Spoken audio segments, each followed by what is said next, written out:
Hey everyone, it's me again and welcome to Faith's Faces. If you're new to my channel, welcome to my little corner of the internet. My name's Faith Grenade and I put makeup videos here on YouTube. And you should subscribe and hit the little bell icon down below. It'll notify you every time I upload so you don't miss a minute of this riveting action. All of it. So much action. What you've stumbled across is Faith's Faces, which is usually a get ready with me or a makeup tutorial like we've got going on today. I do have eye makeup on already. This is going to be a separate video coming later, or it will have already happened. If it did, it's up in the cards. You can check it out. I have no face makeup on, and you guys know what that means. I am going over my foundation routine. It has been so long since I've done one of these videos. I'm pretty sure it's been at least 4 years since I made a foundation routine. I am an esthetician, and I just recently got my license and went to school and all that, so with my new knowledge of skin and with my skin being in its current condition, I figured I'd refresh you guys on what I've been using and liking lately now that I've got my complexion routine kind of down to a science. I do have normal skin, which means that I do get occasionally oily throughout the day, but for the most part I am not terribly oily nor am I terribly dry because I am not over the age of 45. So I have normal skin. I do have rosacea, which is a capillary condition on the sides of my nose that causes my capillaries or my blood vessels to distend. So you can see I do have some redness and a few papules because I flared up last night. Go figure. And I also have some post-inflammatory hyperpigmentation here and over here.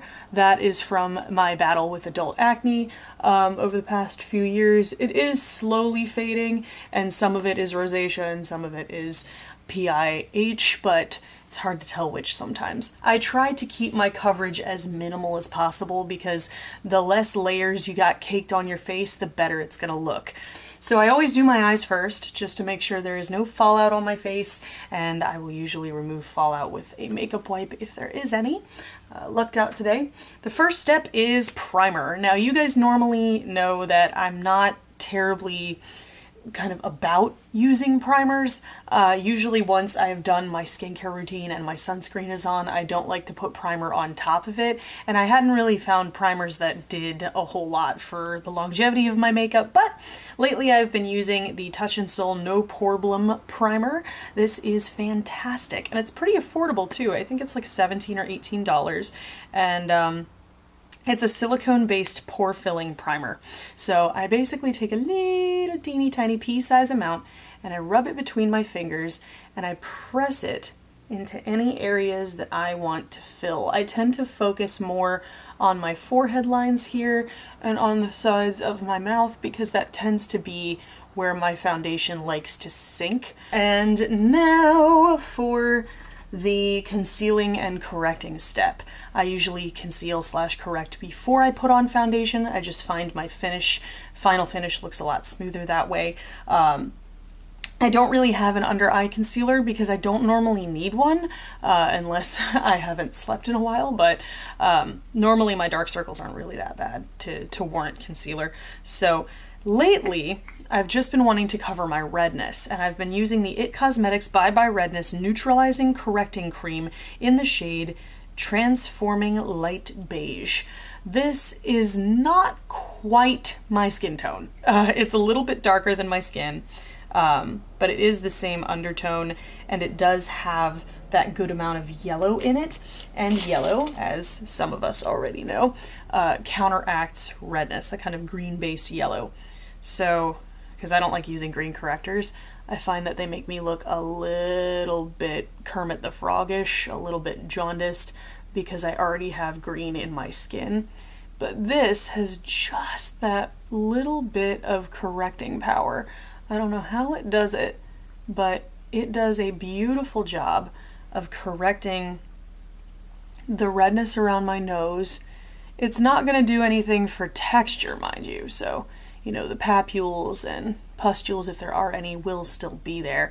But it's a great way to cover post-inflammatory hyperpigmentation and rosacea-based redness.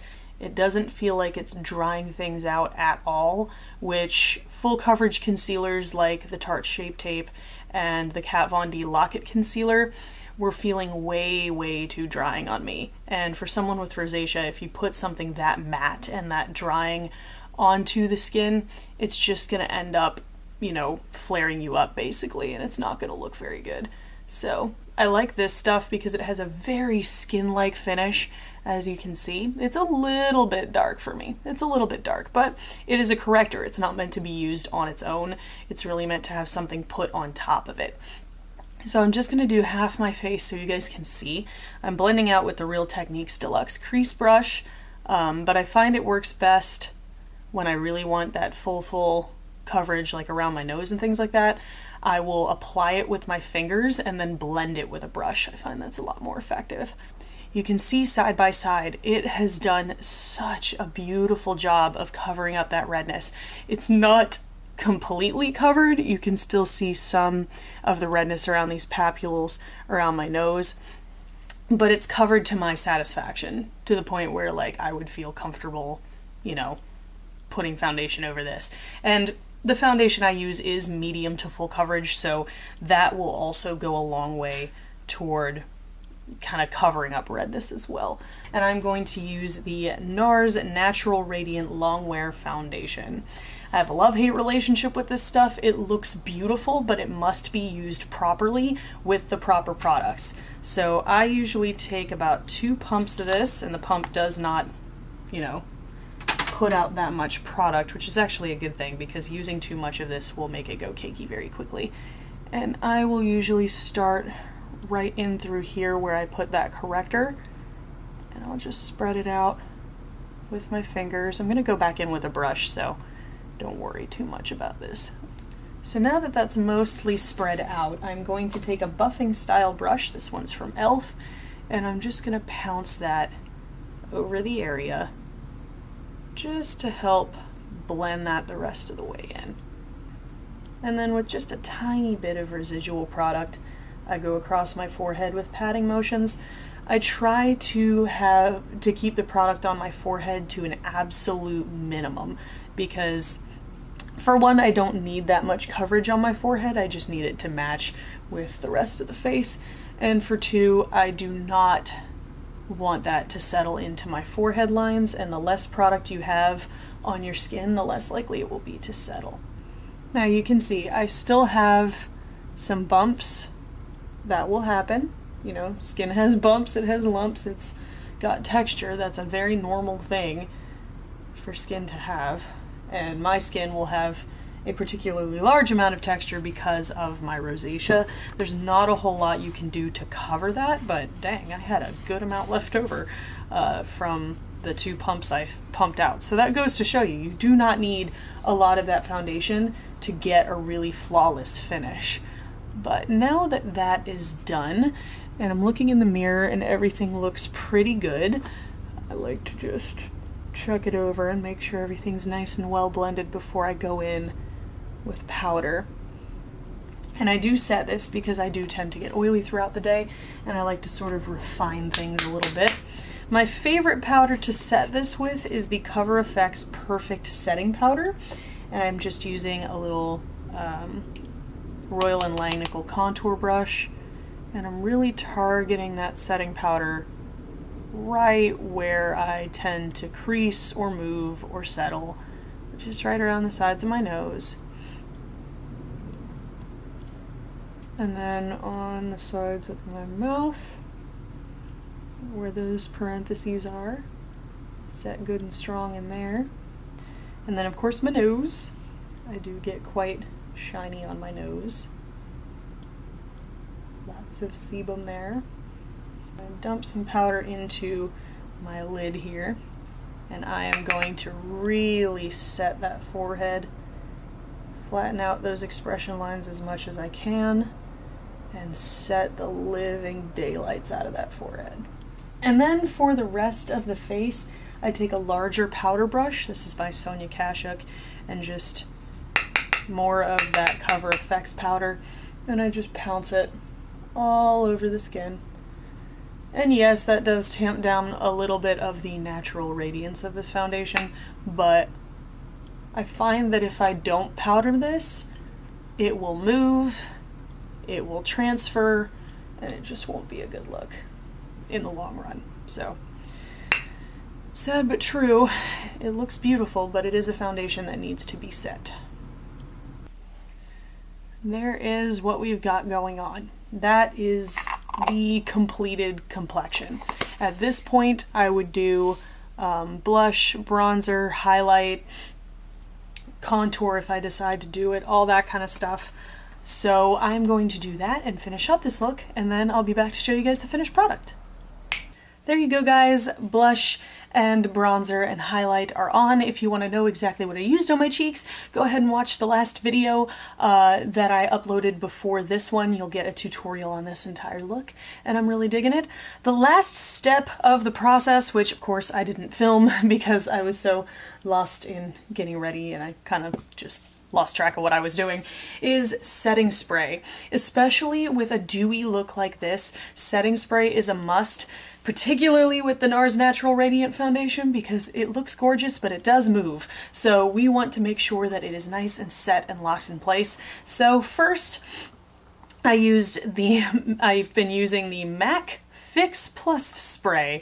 Now, you guys know I'm not normally a huge fan of MAC. I don't really use a whole lot of their products. I feel like they were once a pioneer in the industry, and now I can get what they do a lot of the time for cheaper elsewhere. But I recently bought a little sample bottle of MAC Fix Plus because I had heard so much about it, and holy shit, where have I been? Like, this stuff's fantastic. It is a beautiful fixing spray. It's mostly water and glycerin, so it will definitely settle down any powderiness you might have on your face, smooths out any texture, so you are looking dewy and fresh. You can still see some of my little bumps, but it makes the foundation, no matter how, you know, it makes a medium coverage foundation that can normally look a little bit makeup-y, it makes it look like skin. So my skin looks like skin, everything's hunky-dory, and then to really lock things in place, I use the PPI Blue Marble Makeup Sealer Spray.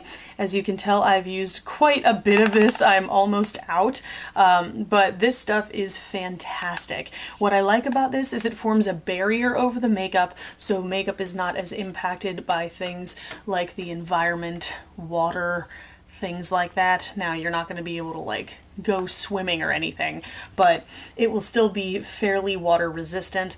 And this is a water-based setting spray. It has no alcohol in it. So not only is it good for setting your makeup and making sure it lasts all day, it's good for your skin. I used to use the Urban Decay All Nighter makeup setting spray religiously, but Urban Decay All Nighter has denatured alcohol in it, which is very dehydrating. Now, it has that for a reason. That's part of what makes that setting spray, you know, help makeup last as long as it does, but it's dehydrating, and that's not something that you want to use on a regular basis. So I use All Nighter mainly for special events where I know I'm going to be wearing makeup for a long period of time, but on a day-to-day basis, Blue Marble is the business. That's about it, you guys. That is how I do my dewy complexion routine for someone with rosacea.